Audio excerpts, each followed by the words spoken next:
Hello everyone, আসসালামু আলাইকুম। আমি সঞ্জিত, আমার নতুন একটা ব্লগে আপনাদের সবাইকে স্বাগত জানাচ্ছি। কেমন আছেন আপনারা সবাই? আশা করছি ভালো আছেন।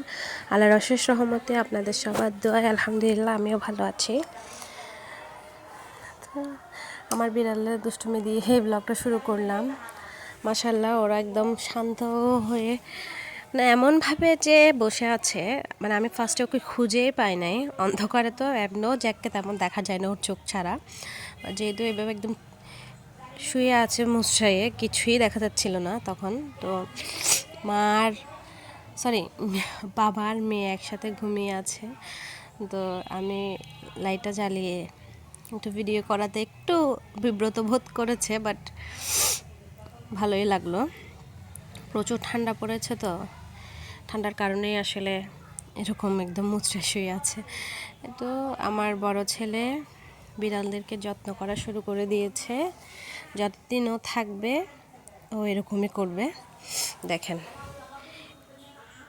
কি যে করে, দেখেন শুধু। আমি জাস্ট মানে কি বলবো, ছেলের সাথে দুষ্টুমি করছি যে তুই আসছিস আর ওদের শান্তি নাই, এটা বলতেছিলাম, আর ওর সাথে দুষ্টুমি করতেছিলাম। তো জ্যাক এমন একটা দৌড় মারবে, দেখেন। মানে জ্যাক চাচ্ছে না যে ও বাইরে যাবে, কিন্তু আমার ছেলে তো নাচের বন্দা, ও একবার বেল্টই বড়াই দিছে। লাস্টে বেলটা খুলে ফেললাম আজকে। ছোটো ছেলেকে এক পিস হালুয়া দিলাম, সেটাও খেতে পারলো না। আর আমার শ্বশুর কালকে লিচু আনলো, তো আজকে ফার্স্ট আমি মানে সিজনের লিচুটা আজকে ফার্স্ট খেলাম। এই প্রথমই আমাদের বাসায় লিচু আনা হয়েছে এই বছর। অন্যান্য সময় লিচু বের হওয়ার সাথে সাথে খাওয়া হয়, বাট ওইগুলোতে মাংস থাকে না তেমন, তো আসলে বাসায় আনলে ওগুলা ভালো লাগে না খেতে, টেস্ট পাওয়া যায় না, দামও বেশি নেয়, সেজন্যই নিষেধ করা হয়েছিল। তো এবার একটু মোটামুটি ধরেন একদম মাংস ভরা ভরাও আছে, আর একদম ফ্রেশ লিচুটা আমার খেয়ে ভালো লাগলো, অনেক মিষ্টি।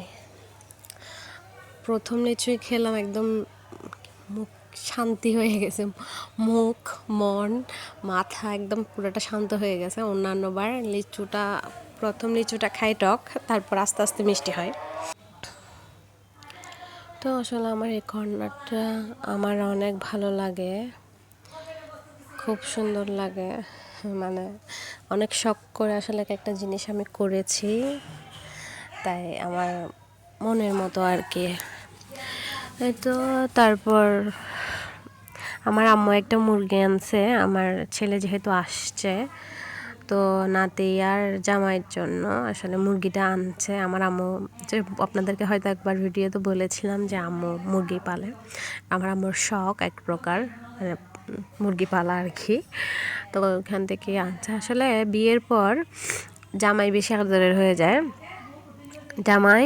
আর তারপর নাতি নাতনি হলে তো মেয়েদের আদর যতটুকু থাকে সেটাও থাকে না, এক প্রকার বলতে পারেন। সব কিছু আমার মেয়ে জামাই, আমার নাতি, আমার মেয়ে জামাই, আমার নাতি, এই আমার আম্মুদের কথা শুধু এটাই। তো আমি মাঝে মাঝে বলি, ভাবছি তাইলে আমরা কী করতে। হয়তো অবশ্যই তো ওদের তো অন্যরকম, কিন্তু হয়তো পরের ছেলে, ওদেরকে আদর করতে হয়, যত্ন করতে হয়, একটু দেখে একটু যদি আবার কিছু মনে করে, মানে কিন্তু আবার আমার হাজব্যান্ড আলহামদুলিল্লাহ এরকম না, মাঝে মাঝে একরকম হয়ে যায়, কিন্তু মানে আছে না যে মানুষের মন মানসিকতা তো সবসময় একই রকম থাকে না। বাট আলহামদুলিল্লাহ আপনাদের ভাইয়া ওই দিক থেকে ঠিক আছে, যে কোনো কিছুতে যে কোনো পরিস্থিতিতে মানায় নিতে পারে আলহামদুলিল্লাহ। ওর এই জিনিসটা আমার থেকে বেশি ভালো লাগে, যে মোটা চাউলের ভাত, চিকন চাউলের ভাত, বা মুরগি খাবে না, মাছ খাবে না, দেশি খাবে না, ফার্ম খাবে না, এইগুলোতে নাই। ও মাশাল্লাহ সব কিছুতেই মানে কি বলবো পারফেক্ট আলহামদুলিল্লাহ। আমার মা বাবা যদি ওকে লবণ দিয়েও ভাত খেতে দেয়, ও সেটা খেয়ে নেবে। আমি জানি ওকে, ও মানুষটা কেমন। তো আল্লাহর কাছে সেদিকটা শুক্রিয়া জানাই যে আমার আব্বু আম্মুর ওই দিক দিয়ে আবার স্ট্রাগল করতে হয় না, যে জামাই কি পছন্দ করে কি করে না। তারপরও ওরা তো ওদেরটা বেস্ট করার চেষ্টা করে, কিন্তু আলহামদুলিল্লাহ আমার হাজব্যান্ড থেকে ওই মানে আছে না যে অনেকে ঠোঁট ধরে যে এটা এরকম হয় না, এটা এরকম হয় না, ওই অভ্যাসটা আবার আপনাদের ভাইয়া থেকে নাই। তো আপনাদের সাথে বকবক করতে করতে আমি অনেক কাজই করে নিলাম, কিন্তু কিছুই বলা হলো না। আসলে কথা বলতে বসলে যে আমি কোথা থেকে কোথায় চলে যাই আমি নিজেও জানি না। তো মাঝে মাঝে মনে হয় না যে আমি ইউটিউবে ভিডিওতে আমি ভয়েস ওভার দিচ্ছি আর কি। আমার মনে হচ্ছে যে আমি আমার ফ্রেন্ডদের সাথেই কথা বলছি, ওদের সাথে কীভাবে কথা শেয়ার করি সেভাবে আপনাদের সাথে শেয়ার করে ফেলি। আমার কথায় যদি কোনো কিছু ভুল হয়ে থাকে বা খারাপ লেগে থাকে আমাকে ক্ষমা করে দেবেন, ক্ষমার দৃষ্টিতে দেখবেন। আর ভিডিওতে এই পর্যন্ত যারা যারা আমার সঙ্গে ছিলেন তাদেরকে অসংখ্য ধন্যবাদ। আর ছোট্ট করে একটা লাইক দিতে ভুলবেন না। আপনাদের একটা লাইক, একটা কমেন্ট, একটা নতুন ভিডিও আপনাদের সাথে প্রেজেন্ট করতে আমাকে অনুপ্রাণিত করে। তো তারপর এখন তো একটু জ্বরের মুখে, ডিম একটা না খেলেই না। এখনও আপনাদেরকে বারবারই আমি বলছি, প্লিজ কিছু মনে করবেন, আমার সর্দি লাগছে, তাই আমি আসলে এখনও আমার গলাটা একটু ভারী ভারী, আর নাক দিয়ে তো পানি অনবরত পড়ছেই। তো তারপর প্রেশারটা একটু লো হয়ে যাওয়ার কারণে আর আমার আসলেই দুর্বল লাগতেছে জ্বরটা থেকে ওঠার পর। তো ডিম একটা সেদ্ধ করে খাচ্ছি আমি। এমনিতেই তো ডিম সেদ্ধ তেমন একটা ভালো লাগে না, কিন্তু একটু চিলি ফ্লেক্স আর বিট লবণ হোক বা এমনি নর্মাল লবণ হোক দিয়ে আমি খেতে পছন্দ করি। তো আজকের মতো আপনাদের কাছ থেকে বিদায় নিচ্ছি।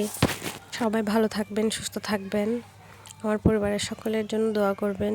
ইনশাআল্লাহ নেক্সট কোনো ভিডিওতে আপনাদের সবার সাথে আবার দেখা হবে, আরও ভালো কোনো ভিডিও নিয়ে ইনশাআল্লাহ। চা খেতে খেতে বিদায় নিচ্ছি। আল্লাহ হাফেজ, আসসালামু আলাইকুম।